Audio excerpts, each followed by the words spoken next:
તાકાત હોય તો મીડિયા હાઉસમાં મોરે મોરો આપે, ડાયપર ન બગાડી નાખું તો કહેજો। આ શબ્દો છે રાજકોટના પાટીદાર આગેવાન પુરુષોત્તમભાઈ પીપળિયાના। તાજેતરમાં રાજકોટ ખાતે આયોજિત બાબા બાગેશ્વરના દરબારને લઈને શરૂ થયેલો વિવાદ વધુ ઘેરો બન્યો છે। સૌરાષ્ટ્રના સહકારી અને પાટીદાર આગેવાન પુરુષોત્તમભાઈ પીપળિયાએ સોશિયલ મીડિયા પર વધુ એક પોસ્ટ કરીને બાબા બાગેશ્વર અને તેમના આયોજકો સામે આકરા પ્રહારો કર્યા। પીપળિયાએ પોતાની પોસ્ટમાં બાબા બાગેશ્વરનું નામ લઈને પડકાર ફેંકતા જણાવ્યું હતું કે તાકાત હોય તો તેમની પસંદગીના કોઈ પણ મીડિયા હાઉસમાં મોરે મોરાની ચર્ચા માટે આવે, ડાયપર બગાડી ન નાખું તો કહેજો। આ નિવેદન બાદ સમગ્ર મુદ્દો ફરી ચર્ચાના કેન્દ્રમાં આવ્યો છે। બાબા બાગેશ્વરના દરબારમાં જે કંઈ ગઈકાલે ડ્રામા સર્જાયો, ડાકીની શાકીની પિચાસીને ધૂણાવવામાં આવ્યા, જેનો વર્તારો મેં અગાઉથી પણ આપી દીધો હતો કે આવું થવાનું છે। બાબા ઢોંગ ધતિંગ કરવા માટે પંકાયેલા છે। જેવી રીતે જાદુગર છે એ પોતાના માણસો, જેને માવઠાઓ કહે છે, એ માવઠાઓ દ્વારા જાદુગીરી કરે છે, તેવી જ જાદુગીરી આ ઢોંગી બાબા બાગેશ્વર કરી રહ્યા છે। હકીકતમાં હનુમાન ચરિત્રો પર કથા કરવા આવ્યા હતા। હનુમાન ચરિત્ર ઉપર પૂરી 1 કલાક પણ બોલ્યા નથી, અડધી કલાક પણ બોલ્યા નથી। જે લોકો હનુમાન ચરિત્રની કથા માટે આવ્યા હતા તે પણ નિરાશ થયા। એટલે હનુમાન ચરિત્ર બોલવા ઉપર એની ક્ષમતા પણ નથી અને એની પાસે નોલેજ પણ નથી। આ માત્ર ને માત્ર કોમ વચ્ચે વૈમસ્ય ફેલાય, ઝેર ફેલાય, એ પ્રકારનો કુપ્રચાર કરવા માટે આવેલા હતા। ડાકીની શાકીની પિચાસીની કે અન્ય પ્રેતાત્માએ બાબાએ આહવાન કર્યું કે અહીંયા આવો, એટલે એના જ જે માણસો હતા મોટા ભાગે બિન ગુજરાતી હતા।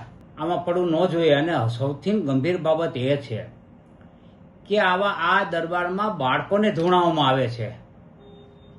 આ કેવડી મોટી અંધશ્રદ્ધા! આપણે બાળકોને વૈજ્ઞાનિક બનાવવાના છે કે બાળકોને આ અંધશ્રદ્ધામાં લઈ જવાના, ધકેલવાના છે? કાયદાકીય ગુજરાતનો જે કાયદો છે, અઘોરી પ્રથા, જાદુગીરી, અંધશ્રદ્ધા ફેલાવવાનો, એ 2024ના કાયદા હેઠળ પોલીસ પગલાં લે અને સુઓ મોટો ફરિયાદ દાખલ કરે અને આયોજકો અને બાબા વિરુદ્ધ કાર્યવાહી કરે।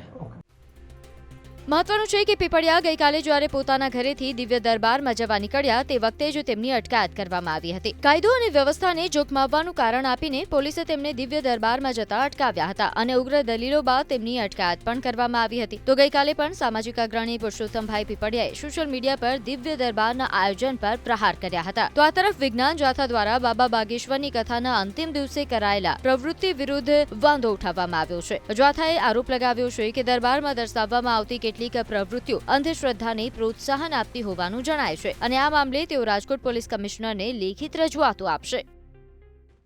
આ કથાના ત્રીજા દિવસે મધ્યરાત્રિએ ખાસ કરીને બાબા બાગેશ્વરે લોકોના માનસિક રોગ મટાડવા માટેનું આહવાન કરતા અફરાતફરી મટી ગઈ। આ દ્રશ્યને અને માનસિક બીમારી લોકોને જે ઉપચારના નામે જે મારામારી થઈ એને વિજ્ઞાન જાથા નિંદા કરે છે અને વખોડે છે।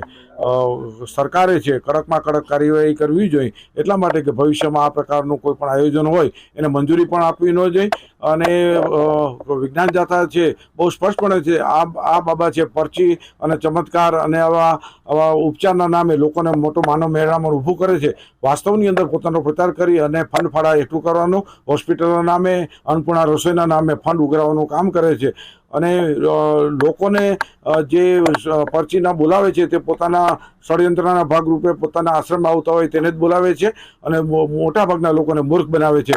એટલા હજારો માણસોમાંથી માત્ર 15-20 લોકોને બોલાવે છે અને ઉપચાર સંબંધી વાત કરે છે। અને જે પ્રકારે તે એમની વાતચીત હોય છે તે એક પોતાની અગાઉથી જાણકારી આપી હોય તેવું જ જોવા મળે છે।